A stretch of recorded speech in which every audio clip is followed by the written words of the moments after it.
Berikutnya, ibu bapak, nah sudah masuk di kubur, pertama sekali diperiksa sholatnya. Sudah kembali pengantar, diperiksalah sholat kita, maka ditidurkan kita. Kalau dia baik sholatnya, kata Nabi, tidurkan dia seperti nikmat tidur pengantin baru. Ibu bapak, saudara-saudara sekalian. Nah, sudah masuk kita di kubur, tutup semua amal, kecuali amal kita yang bisa menolong kita setelah masuk di kubur, yaitu amal jariah. Amal jariah itu ada 3. 1, anak yang soleh. 2, ilmu yang bermanfaat. 3, pembangunan yang bermanfaat. Mari kita lihat satu-satu. Yang pertama, anak soleh. Begitu ibu meninggal, siapa yang doakan kita? Bu, bapak-bapak, kalau meninggal Ki, siapa doakan Ki? Siapa Pak? Istri tak? Nah, ambil orang. Ibu-ibu meninggal, siapa doakan Ki? Siapa? Suami tak? Wei, kawin lagi. Nah, setengah mati maki di kubur, suami tak enreyengi. Pakai istri baru di kamar tak. Kita menderita di kubur, suami tak dengan istri barunya. Nah, doakan Ki? Tidak. Begitu kita meninggal, matanya sebelah kanan menangis, sebelah kiri nah lihat yang mana gantinya nanti. Ayo. Lalu siapa yang doakan kita? Anak-anak kita. Maka lihat itu anak. Sayang sekarang kita ini, anak kita tidak didik. Kita malu kalau anak kita tidak bahasa Inggris. Kita malu kalau anak kita tidak pegawai. Kita malu kalau anak kita pengangguran. Tapi kita tidak malu kalau anak gadis tak. Sudah gadis, sudah balik tidak pakai jilbab. Tidak malu dia. Kita tidak malu kalau anak kita sudah ada anaknya. Angkana cucuta, angkana wapota. Dek mau panaloma berjama kumasigie. Malulah ketika anak kita ini tidak bagus agamanya. Dulu kan kita itu diajari memang dari kecil. Ibu-ibu kita memang ngajar kita agama dari kecil. Diajar kita ngaji, diajar kita akhlak. Saya masih ingat waktu kecil, ibu saya sampai itu kalau kita bicara diajari. Nah, lo kembali boleh. Jadi tetangga nak pinjam gula. Jangan kau bicara kalau berdiri nak. Tudah koyolok nampak bicara. Duduk kau dulu baik-baik baru kau ngomong. Tuh sampai begitu diajari kita. Sekarang ini mana ini akhlak? Anak-anak kita siapa yang ngajar? Siapa yang ngajar kita sekarang anak-anak kita Pak? Orang tuanya? Bukan. Siapa yang ngajar anak kita? TV. Siapa yang ngajar kita anak kita? Handphone. Kenapa? Orang tuanya juga tidak mau repot. Anaknya menangis langsung nak kasih handphone. Jangan kau nangis nak. Main game aku. Ibu toh. Maka jangan heran anak tak tinggi sekolahnya tapi tidak tahu taat. Alangkah bahagianya. Ibu bapak, alangkah bahagianya kita sudah tua. Anak tak 4 sambil baku telepon. Daeng, bulan ini saya ambil mama nah. Bulan ini saya urus bapak nah. Bulan depan pi kau sama istrimu kau urus. Bulan ini saya mau dapat. Begitu tahun depan, Daeng, bagaimana ini kita 4 bersaudara dik? Patungan dik, kasih umroh ibu masing-masing tabung. Ayo umrohkan orang tua kita bulan depan. Itu orang kaya itu. Itu anak kita bisa begitu kalau kita didik dari kecil. Bagaimana cara mendidik anak? Maka cara didik anaknya itu yang pertama begitu lahir kasih nama yang baik. Nama yang baik itu bukan nama artis. Nama yang baik itu bukan nama pemain sepak bola. Nama yang baik, nama yang ada doa-doa di dalamnya. Sal kasih nama anak tak mutmainnah. Apa itu artinya mutmainnah? Jiwa yang tenang. Berarti kalau orang panggil, oh mutmainnah, wahai kau jiwa yang tenang, orang doakan. Jangan lagi bilang apa arti sebuah nama. Coba bayangkan kalau tidak ada semua nama tak. Coba kalau tidak ada semua nama di sini, bagaimana orang macale? Pilih saya, siapa? Anu. Pilih saya, siapa? Anu. Bagaimana repotnya? Mau kita telepon Kak ceramah, halo, ada Ustaz siapa? Anu. Yang mana? Anu. Siapa? Anu. Siapa? Yang pendek. Oh banyak yang pendek di Makassar. Coba bayangkan. Nama itu penting. Maka kasih nama yang baik. lahir anak tak, lahir cucu tak, kasih nama. Tidak bisa ki, telepon Ustadz. Ustadz, ada cucuku lahir. Saya mau dia jadi penghafal Quran. Siapa bagus namanya? Perempuan atau laki-laki, Bu? Perempuan, Hafizah. Itu Bu namanya. Bagus itu. Tambah namanya bapaknya di belakang. Jangan lagi bilang apa arti sebuah nama. Coba beda, sebut nama tak. Sebut nama tak, saya tahu agamanya dan saya tahu sukunya.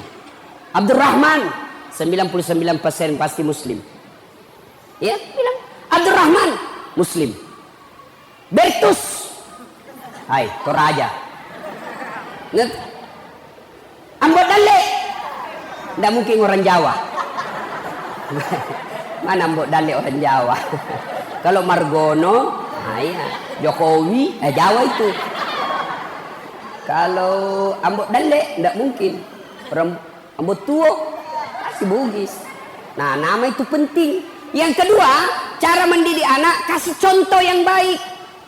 Jangan sampai kita bilang, jangan kau merokok, ah? Kalau merokok kau setempelin kau. 10 menit, kau beli rokok dulu nak. Bagaimana ceritanya?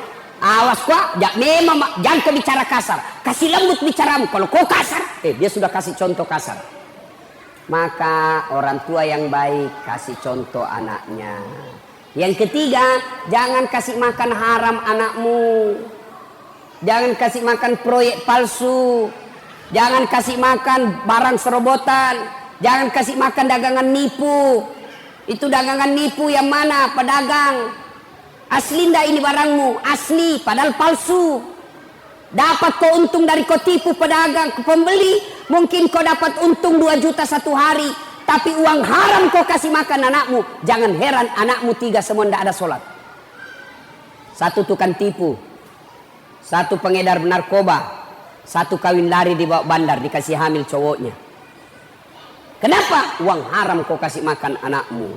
Maka orang tua yang baik jangan kasih makan uang haram anaknya. Istri nih, tolong ini ibu-ibu nih yang datang ini. Kalau suami tak datang bawa uang, tanya dulu. Halal boga ye. Halal ndak ini? Biasanya gajimu cuma 5 juta. Kenapa ini menjadi 6 juta? Dari mana ini 1 juta? Halal tidak? Bisa ibu? Bisa? Bisa? Bisa? 1 juta bisa. Kalau 15 juta, bengkok mukanya. Sini nih ala nih mai panggilnya cicing. Mestinya istri yang baik begitu. Jangan kasih makan uang haram anaknya. Yang berikutnya lagi, supaya anak kita baik, doakan. Doa.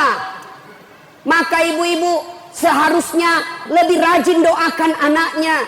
Doa itu tidak harus ibu lagi sholat. Memang lebih utama selesai sholat. Tapi boleh ibu doakan sambil duduk-duduk. Tidak ada kegiatan. Doakan anakmu ketika dia pergi sekolah. Ya Allah, lindungi anakku. Berdoa tidak harus pakai bahasa Arab. Wat dimatoki bahasa Ogi. Allah tahu. Daripada ibu bahasa Arab tidak tahu artinya, bingungin nanti malaikat. Nah bilang malaikat apa maksudnya ini ibu ini? Nah mau doakan anaknya anak soleh, nah minta hujan, nah doa dah baca. Kan bingung malaikat. Maka tidak harus ke bahasa Arab. Mak bahasa Ogi nih. Puang, katu kasih si kaju-kaju anakku. Masa depan anak saya ya Allah. Saya tidak tahu mendidiknya, tapi Engkau Maha mendidik ya Allah. Pelihara anakku ya Allah.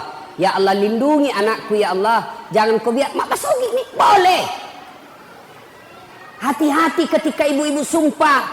Hati-hati ketika marah. Kadang-kala ibu-ibu kalau marah kan keluar itu kalimat-kalimat sumpah. Kurang ngajar, nalapola lo ke beca. Tak berat betul beca. Maka kalau sumpah untuk anak, jangan sumpah yang jelek, sumpah yang baik-baik. Kurang ngajar, jadi lalu ke ustadz seperti Dasat Latif. Boleh begitu. Jangan sumpah yang jelek-jelek. Nah ibu bapak saudara-saudara sekalian, begitu masuk di kubur, yang pertama yang bisa menyelamatkan kita, anak kita. Maka bapak-bapak yang masih hidup, yang sudah wafat orang tuanya, doakan orang tua tak. Itu orang tua sekarang, dia sudah tidak harapkan lagi dibangunkan rumah. Tidak nih. Tapi yang diharapkan paling tidak kiriman-kiriman doa. Bagaimana cara kirimkan doa? Tidak harus ustadz. Haul seperti ini. Tidak harus ustadz yang doakan orang tua tak. Doa sebaik-baik doa untuk orang tua dari anaknya. Maka tidak harus kita, kan orang tua dulu apalagi orang Bugis, mak baca doang. Nanti dia mau baca doa orang tuanya kalau potong sapi, potong ayam, potong bebek. Jadi kalau tidak ada tak potong sapi, ndak kita doakan orang tua tak? Ndak ada hubungannya itu satu baki. Kan biasa kita ini orang Bugis salah-salah. Nah panggil maki baca doa. Ada sokok, ada ketan, ada gula, ada telur, ada ayam, ada pisang goreng. Nah dorong itu. Tabe guru, kiringan ini nenekku. Nak suka sekali dulu waktu hidup pisang goreng. Ku bilang, berarti belum mati nenekmu. Mati nih Ustaz, kenapa mau kau kirim pisang goreng? Itu kan biasa kita. Tabe, napo jilak dek kasih tunu manu tidak ada. Maka baca doa itu Bu, untuk orang meninggal tidak ada hubungannya sama satu baki. Yang ada seperti ini. Tidak ada hubungannya. Lalu untuk apa ini satu baki kalau kita baca-baca? Untuk apa? Tawana Ustaz saya kupure mak baca. Maka saya kalau disuruh baca, tidak maukah itu kalau ada satu baki? Ada, jangan di depan kalau ada. Saya jelaskan, ini bukan untuk orang meninggal, tapi untuk saya. Jangan di depanku, kasih di belakang. Kenapa? Karena kalau dia di depan saya, mulutku baca doa, pikiranku yang mana dulu ku makan. Iya toh?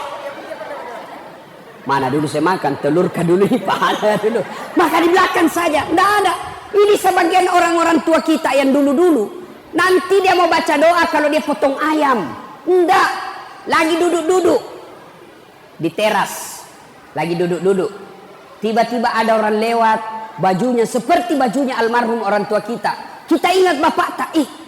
Miripnya bajunya bapakku. Langsung kirimkan Fatihah. Bagaimana caranya? Boleh pakai bahasa Arab. Ila hadratin Nabi Mustafa Muhammad SAW. Summa hususir ruhil almarhum. Bapak siapa namanya? Abdul Latif bin Sofyan Al-Fatihah. Itu bahasa Arabnya. Kalau mau ke bahasa Indonesianya, saya niatkan kirimkan Fatihah. Rasulullah Muhammad SAW, saya ikutkan ruh almarhum bapak saya Abdul Latif bin Siapo Al-Fatihah. Boleh juga bahasa Bugis. Wakate mas kiringin surat Fatihah Nabi tak Muhammad SAW upacio ia ambokku Al-Fatihah. Bayangkan satu kali Nabi bersama sahabat menuju satu tempat, melewati pemakaman kubur. Begitu Nabi lewat pemakaman, Nabi bersabda, cepatkan langkahmu, maperi-periko. Dilangkahkan kaki dengan cepat. Sampai Nabi di tujuan. Balik lagi. Sahabat ketika lewat di pemakaman, kasih langkah caplak kakinya. Nabi bilang, tidak usah kau buru-buru, santai saja. Santai. Sahabat bertanya, ya Rasul, waktu pergi disuruh buru-buru, pulang tidak lagi. Ada apa ya Rasul? Nabi bilang, andai kau dikasih telinga seperti telingaku, kau dengar betapa disiksa orang tadi ini. Waktu pergi, disiksa ini orang di kuburnya. Tidak tahan saya dengar dia disiksa. Dek na lemuk nyawaku. Tidak betah saya dengar. Maka saya mau cepat jauh supaya saya tidak dengar. Waktu pulang tidak lagi disiksa. Kenapa? Saya dapat berita dari Jibril. Allah perintahkan malaikat yang menyiksa di kubur. Hentikan siksaanmu. Tidak mungkin kusiksa bapaknya. Sementara anaknya di dunia lagi belajar mengaji membaca basmalah. Napai bismillah na baca anaknya. Allah perintahkan malaikat. Hentikan kau siksa itu orang tua. Anaknya lagi baca Al-Fatihah. Maka ibu bapak yang meninggal orang tuanya, doakan orang tua.